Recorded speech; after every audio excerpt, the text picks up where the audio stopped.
So from a DFS perspective, let me bring this bad boy up. Stop texting me, Swimmy Magoo. I don't know why Sean's texting me. Get out of here, Sean. Thursday night, Millie Maker.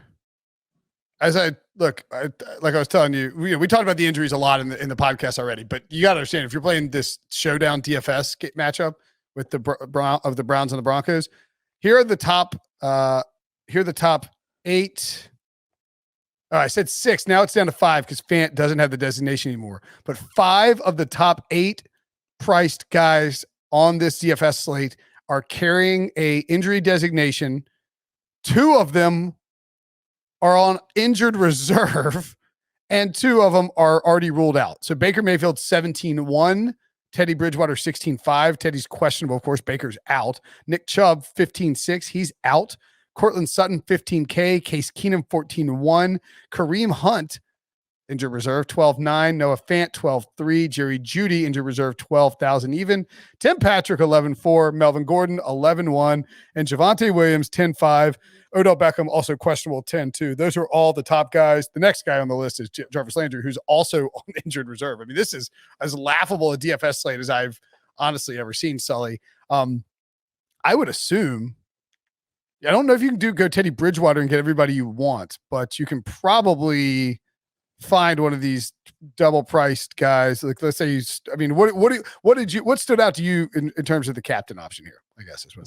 So to me, again, I was kind of going, because again, it's such a kooky week that I was kind of trying to figure out like a skeleton Costanza trademark type lineup to try to figure that one out. But ultimately, I do like Bridgewater here. Like I was saying on the pod, there is an opportunity for throws passing touchdowns. Like I was saying, the Browns defense, they've given up 14 passing touchdowns this year. That is the 3rd most. Good defense, but you can be had. And so I do wonder, again, it could be a little chalky, but ultimately I do like Bridgewater here if I have to choose out of the, top tier guys that are still available. Yeah. I mean, Teddy, you can get Teddy 16-5 as a captain and pretty easily get as much as you want in there. I would guess that the Broncos onslaught will be popular given all the Browns injuries. Yeah. And I think there'll be people. Now, here's one thing you can do too, by the way. I'll tell you, you're going to probably say exactly what I'm about to say. So go for it. Broncos defense. So no, I was actually thinking if we're going to do Broncos onslaught, then I think we probably should pick a Broncos running back to be our captain. I would agree with that. Yeah. Make a decision between Melvin Gordon and Williams, and then you could start to really fill out a crazy lineup. Because I do think that people will probably lean towards Teddy Bridgewater if they're going Broncos onslaught. So that might be the little bit of a contrarian play there. I like that. One thing that I think is kind of interesting, the Odell Beckham situation, he's not going to carry much ownership at all because he's questionable. 2, he hasn't been very good. And 3, there's this narrative that the Browns offense is worse without Odell Beckham out there, or with Odell Beckham out there, than without. Now, that may be true in the pure sense of, like you can analyze it and it's worse when Odell Beckham's on the field. I don't know that Case Keenum is necessary. Like, I don't think I think that the switch to Case Keenum might make Odell Beckham makes Odell Beckham to me a little more appealing. Like, it could be a Baker Odell thing, and Case Keenum's going to be fine finding some chemistry with him. So I think I will be interested in getting some Odell Beckham. I'll probably, as long as he plays, it's full go. I will probably have some Odell Beckham captain. I think this is kind of an interesting lineup to roll with. This is all skill guys and no defense or kickers. Let's start with Javonte Williams as our captain here. And then we're going to go Melvin Gordon. This is the sort of the Broncos onslaught. The Broncos onslaught. We'll get, Javonte. We'll add Melvin Gordon at 7-4. We will add Noah Fant. Maybe is he? There he is. He still got that Q next to his name, but that should be removed. That'll be removed shortly off the website. It's already off the app. I don't think I'm going to use.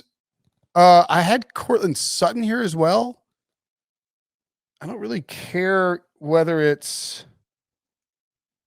I don't know. I'm kind of trying to decide these. I'll tell you what, the thing that's interesting about these defenses are really cheap. Yeah. Let's go Cortland Sutton, and then we can also add Odell Beckham. Do we add Odell Beckham because we need a Browns player? He's there at 6,800. It's hard to read this one. And then then what I was looking at, once you do that, you can grab Donovan's People-Jones, or you can even go down to Broncos defense in the sense that, and that you have 4,100 left over. So let's swap out Broncos D and go with Odell Beckham there. I think that was with OBJ, no? Oh, that was Peoples-Jones. You have $700 left. Now, in this case, this would be, I think kind of an over game, because you're banking on, there needs to be 20 plus points from each team here. Because you're banking on, you're not playing these defenses. I think the defense will be very chalky this week. Mm-hmm. Right? Won't there? I can't imagine there'll be a situation where there's not a ton of people using defenses in this matchup. Well, I think Denver's defense will probably be, out of the two, be the most chalky, just because you're talking about all the injuries on the Cleveland side there. Absolutely. So yeah, no, totally. You could totally see a scenario where they just say, you know what, I'm just gonna ride Denver's defense and see what happens. Absolutely, and there's an easy game script for that. Yeah, and so let's see, Denver's defense as the captain. Let's clear that out. I just think that's I think that by going with Javonte Williams or Melvin Gordon as captain, you can easily get to all the skill guys you want to go with.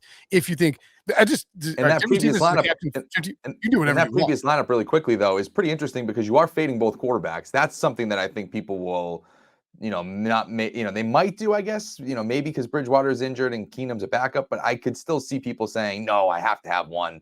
Yeah, you won't see people fade both quarterbacks most of the time. You might want to clear out the Broncos from flex. Clear them out and doesn't reset to captain for some reason. So hit the captain tab up at the top left, and then we'll add the Broncos there. Yeah, this is definitely not good for an audio podcast.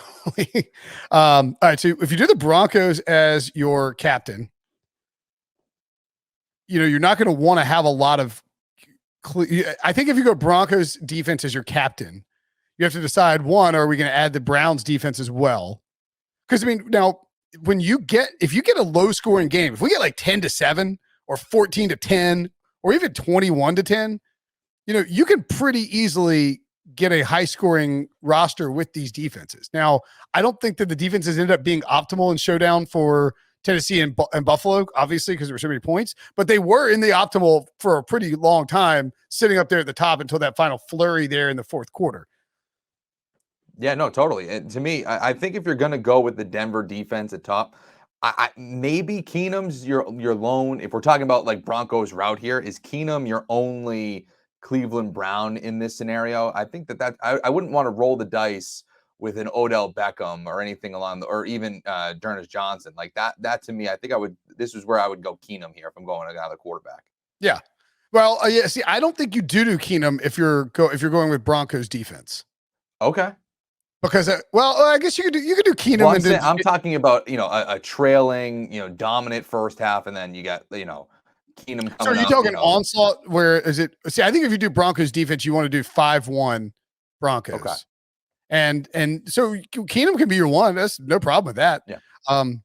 Because most of it's going to funnel through him. He's just less likely. If he throws 3 touchdown passes, that's great, but it's also ruins your Broncos defense captain. Exactly. Sure. So I think if you go Broncos defense, you also want to bring it back with both Melvin Gordon and Javonte Williams as flex spots. They're at 7,400 and 7,000. It really is impossible to read this Draftkings thing. I don't know how he's doing it. Like you can't tell like because all the questionable tags. And then to me, Fant needs to be in that lineup as well. And that leaves you 12-9. So you can pretty much scroll up all the way top. I guess we have Teddy, you could go with Teddy, or you could go with Sutton, or you could go with Donovan People-Jones too if you wanted. And so you get both. You go Broncos defense, you can easily get both quarterbacks. And one of the factors too is if the Broncos score if there's a pick six or a fumble to the house or a kickoff return taken to the house, you're going to be guaranteed 6+ points by the Broncos, and that's sort of what you're looking for, because as a captain it starts at 15 and then works its way down pretty quickly. Yeah, no, I don't hate this one. Again, it's you're banking on the if you're an under better, if you're saying that this game's going under, then yeah, if you're going to translate obviously into DFS, absolutely, this makes a ton of sense that this would go under, and you would want to have one of these defenses as your captain in this scenario. Certainly Denver, considering all the injuries on Cleveland. The only other one, the one that I would look at, let me just see if I can pull it up. Yeah, with Denver's defense, did you have both running backs in here? Yeah. Yes. Okay. Then never mind. That's exactly what I wanted to put in. Again, if you're gonna have the Denver defense as your captain, I do want to have both running backs in there. Absolutely. Yeah. And I think if you have Melvin Gordon or Javonte Williams as your captain, you need to have the Denver defense in there. Yep. Because you're playing it sort of that angle. And this is the onslaught, the 5-1 that we talked about. Now, let's clear this thing out and let's get weird quickly. So let's do a 5-1 Cleveland. Yeah. Okay. Cool. I like Cleveland, like Denver sucks, right? And they get destroyed by the Browns in some weird alternate reality that wouldn't even be that weird given how the 2021 NFL season has gone. If that happens, you probably need to pick one of 3 captains or one of 4 captains, I guess. Could be the Browns defense. Could be, don't scroll down quite yet. I'm just going to I think it's either Case Keenum is at the top, Browns defense, which is dirt cheap. Dearness Johnson, like he just comes out and just has a day, son. Or Odell Beckham or even Donovan People-Jones. I think those are probably the only guys that you're going to get there with. Yep. So, you leave Beckham in there. So let's go. Case Keenum is our captain. Odell Beckham. Dearness Johnson, who's down there at like 4,000 maybe, or like 3,000. It's incredibly cheap. 46. There he is. 4,600. I think at this point, you probably throw in Cleveland defense, right? I think you throw in Cleveland defense. I And think you throw Donovan People-Jones too. And so this is where you could get interesting, though, when you have the 2 left. You could go the 5-1, or you could play it on the other side and go, because you can now. I mean, you talk about the roster construction that you have. You could either go 5-1 Cleveland or throw in Teddy and your favorite receiver of his to just see if they can start to battle it back in almost a very similar fashion where they almost backdoored it last week against the Raiders, where he was just connecting with Fant and Sutton the entire time. So you could play it that way as well. Yeah. 14-9, you can do whatever you want here. The question is, do you go Bridgewater, Sutton? I don't think you want to go with one of the, in this case, I think you have to bring it back with a passing option for the Broncos, because in theory, with what's going on here, Denver's not going to be running the ball a ton. This is now it's possible that it ends up like Seattle or, whatever it is. But yeah, I think I would probably come back with, I'd probably come back with Noah Fant. Sure. No problem with Sutton. No problem with Fant. You're just hoping to get that touchdown equity with Fant. And yeah, I think the other option here, let's clear out the Browns defense. Sorry, I shouldn't say clear out. Take out the Browns defense. Clear implies let's right there. Yep. And let's throw in Cortland Sutton. Yeah, you read my mind. Oh, $100 short. Boo. Oof. Dang it. I know how, well, we could fix that by put Odell in the captain and Keenum. You can swap around your captain basically. But the idea being here is that this is a 4-2. Browns somehow turn this into a shootout and this game goes crazy. I don't think that's happening, but weirder stuff has occurred over the course of. And again, it's not like Case Keenum is like we were saying earlier. It's not like he's completely foreign to it's not like he just was signed off the street the past couple of days. He's been with the organization for 2 years, knows Stefanski extremely well. The 2017 Vikings run is well documented. So it's not like it would go completely out of thin air where you're just like, where did this come from? You say, right. Oh, okay, well, he has a ton of history in this offense, knows what the head coach wants to do offensively. So you can see where it would come from again, but we're talking about something that happened in 2017 in 2021. So that's why it would be, a shock. For sure. And by the way, if you have Odell Beckham as a captain, and again, make sure he's playing, I really think it'll be it's definitely gonna be sub 10% captain ownership and maybe sub 5, because people don't like Odell Beckham. They don't root for Odell Beckham. They don't want to roster Odell Beckham. and his injury concerns and production concerns will concern people.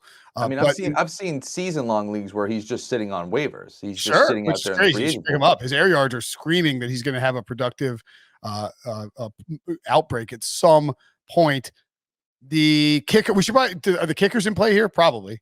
Sure. The wind is concerning for the kickers, but if in a low score, I actually think it needs to be a high scoring game where kickers are correlated. Maybe it just depends. Is it if it's 12-6 and it's all field goals, you're going to want to have the kickers. Yeah, I mean, if we're just that's exactly what we're trying to say. If you're playing in the middle of the field the entire game, then sure, that could help you. But again, if it's a windy night, I don't know. That one to me seems a little bit more up in the air. Again, probably low ownership. That'll probably help you. Obviously, kickers, it's not like they're throwing them in the captain spot or anything like that. But to me, I'd be more prone to go defenses than start to mess around with kickers and stuff like that. Even though last week, who do we have? McLaughlin. We got McLaughlin at 4K and who's I see if I can pull it up. The price. Is McLaughlin not playing? Did I miss something? Why is Chris Nagger, who reminds me of a certain episode of South Park, why is he more McManus, right? McManus is good to go for Denver and a good kicker. I'm just so confused as to why Nagger and McLaughlin are the same price. That's a little odd. Austin Hooper is kind of interesting at 3,800, just in terms of value guys. Rashad Higgins, 3,600. I mentioned, I think when we were pre-show, we were talking about Harrison Bryant is $300. I just don't think you're going to need to get down to these really cheap guys. No, you're not really going to need a $300 Harrison Bryant in this game. There's just too many. The only way you're doing it is if you're just trying to get unique with your lineup. It's not like you're doing it out of necessity. You're just trying to create something that, again, not a lot of people have, so you can shoot up the board. And it's not out of the realm of possibility. Like you said, I mean, would it really shock a lot of people? Like if Odell Beckham's out, that Harrison Bryant is playing a little bit more, they go 13 personnel and they just start really rolling through the tight ends?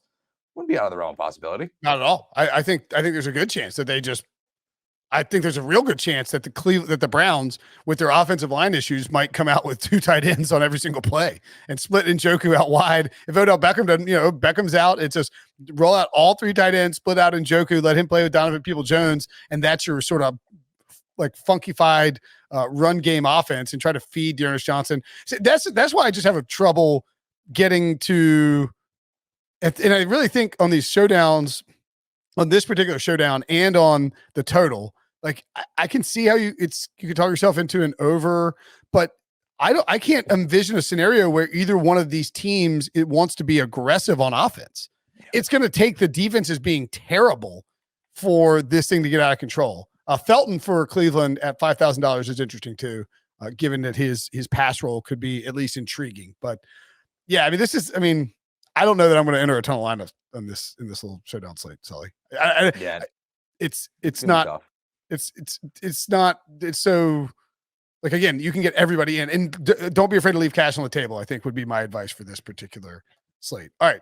Any other thoughts? Any other quirky lineups you got? No, I think we covered it. Unless we want to do a weird tight end one after that conversation. All three tight ends, defenses, and the kicker.